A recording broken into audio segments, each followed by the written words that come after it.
গণশিল্পী ৰাজীৱ শদিয়াৰ সহধৰ্মিনী আমাৰ সৈতে আছে।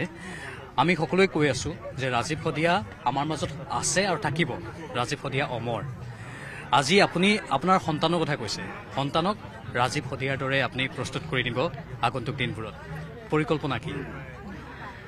পৰিকল্পনা আচলতে এই মুহূৰ্তত মইনো কি ক'ম, ল'ৰাটো আচলতে দেউতাক যেনেকুৱা, দেউতাকৰ মানে কাৰ্বন কপি বুলি ক'ম। ল'ৰাটো দেউতাকৰ কাৰ্বন কপি মোৰ ল'ৰাটো নিব, আৰু সিও মানে দেউতাককে অনুসৰণ কৰে। যিমান সি দেউতাকক এতিয়া 7 বছৰ দিন পালে, দেউতাকক মানে দেউতাকৰ লগত সি ইমানেই মানে সংপৃক্ত, দেউতাকৰ লগত ইমানেই মানে তাৰ মোৰ লগত যিমান তাৰ ৰিলেশ্যনটো যেনেকুৱা, কিন্তু দেউতাকৰ লগত তাৰ মানে বেছি, মানে দেউতাকৰ লগত তাৰ মানে সম্পৰ্কটো মানে কি বুলি ক'ম, মই ভাষাৰে বুজাব নোৱাৰোঁ। ল'ৰাটোক মই আগবঢ়াই দিম। আপোনালোকৰ সহায় সহযোগিতা লাগিব, ৰাইজে আশীৰ্বাদ কৰিব লাগিব, দিহা পৰামৰ্শ দিব লাগিব। সেয়াই। আৰু ইমান জনগণ আহিছে, মই কি বুলিনো কওঁ, ধন্যবাদ জনাওঁ, কৃতজ্ঞতা কেনেদৰে জনাওঁ, কেনেদৰে সেৱা ধৰোঁ, মই ভাষাৰে বুজাব নোৱাৰোঁ। আচলতে আপোনালোকে ক'তোৱে ত্ৰুটি ৰৈ যাবলৈ দিয়া নাই। মানে এখন অধিৱেশন পাতিলে যিমান সুশৃংখলিত ব্যৱস্থা হয়, তাতোকৈ যেন বহুগুণ সুশৃংখলিত এক ব্যৱস্থা আপোনালোকে কৰিছে। আমি ভোজনালয় চালোঁ, আমি আপোনালোকৰ চাহগৃহ চালোঁ, য'ত গায়ন বায়নৰ নাম চলি আছে সেয়া চালোঁ, য'ত সভা চলি আছে সেয়া চালোঁ। ক'তোৱে ত্ৰুটি ৰৈ যাব দিয়া নাই। মানে গোটেই শদিয়াবাসী এইটো সফল কৰি তুলিলে। মই আপোনালোকৰ চেনেলৰ যোগেদিয়ে সমূহ শদিয়াবাসী ৰাইজক সেৱা জনাইছোঁ, ধন্যবাদ জনাইছোঁ।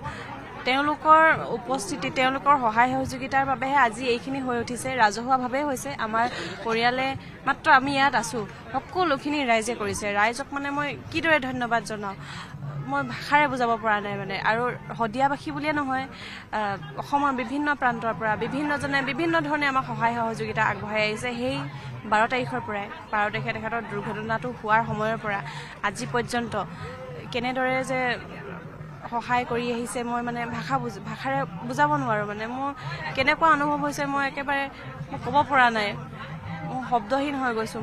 আমি আপোনাৰ ধৈৰ্যক মানে অন্তৰৰ পৰা এই ধৈৰ্য, এই সাহসক সন্মান জনাইছোঁ। ইমান ধৈৰ্য আপোনাৰ, ইমান সাহস, আৰু এনেধৰণৰ এক পৰিস্থিতিটো আপুনি অলপো ধৈৰ্যচ্যুতি হ'বলৈ দিয়া নাই। সেইটো সকলোৰে নাথাকে সেই গুণটো। আৰু আমি নিউজ 18 সেইটোৱে চেষ্টা কৰিছোঁ, আপোনাৰ আদৰ্শ হিচাপে বহুতে ল'ব পাৰে, আপোনাৰ পৰিয়ালটোক আদৰ্শ হিচাপে ল'ব পাৰে। আজি আহি আমি ইয়াত দেখিছোঁ যে এজনো পৰিয়ালৰ সদস্য নথকাকৈ ঠাইখিনি থকা নাই।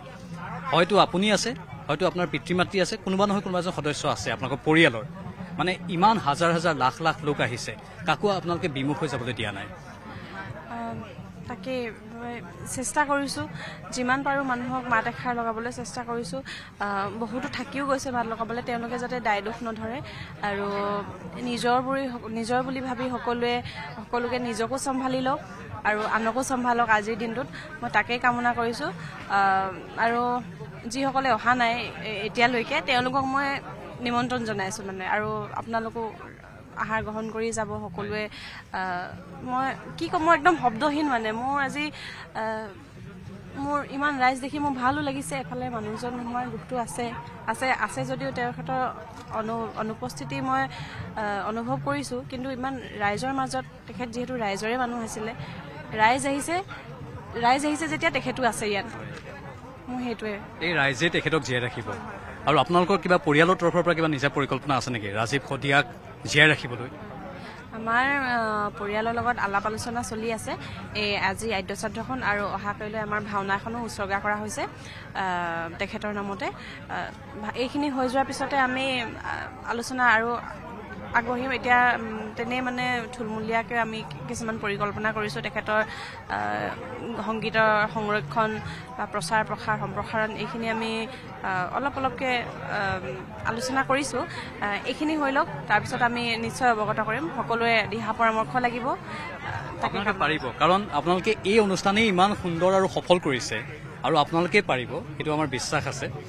আমি সমবেদনা জ্ঞাপন কৰিছোঁ, কিন্তু ৰাজীৱ শদিয়া আমি পুনৰ কওঁ, যিটো মই আৰম্ভণিতে ক'লোঁ, আমাৰ মাজৰ পৰা আঁতৰি যোৱা নাই। এইসকল জনতাই তাৰ প্ৰমাণ। হাজাৰ হাজাৰ লাখ লাখ মানুহ যে আহিছে, তাকো অসমৰ বিভিন্ন প্ৰান্তৰ পৰা। এটা প্ৰান্তৰ পৰা আহিলেও বেলেগ কথা। আজিলৈকে কোনো আদ্য শ্ৰাদ্ধত এনে পৰিৱেশৰ সৃষ্টি হোৱা নাছিল। আমাৰ সমবেদনা আছে, লগতে ৰাজীৱ শদিয়া আমাৰ অন্তৰত সদায় থাকিব, সেইটো আমি মনে প্ৰাণে বিচাৰোঁ। আপোনাক ধন্যবাদ। আপোনাৰ এই ধৈৰ্য শক্তিকো আমি প্ৰশংসা কৰিছোঁ। ধন্যবাদ। ধন্যবাদ। আপুনি বিচৰা বাতৰি পাব কেৱল নিউজ 18 এপত।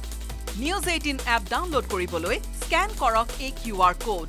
গুগল প্লে ষ্টৰতো পাব এই নিউজ 18 এপ।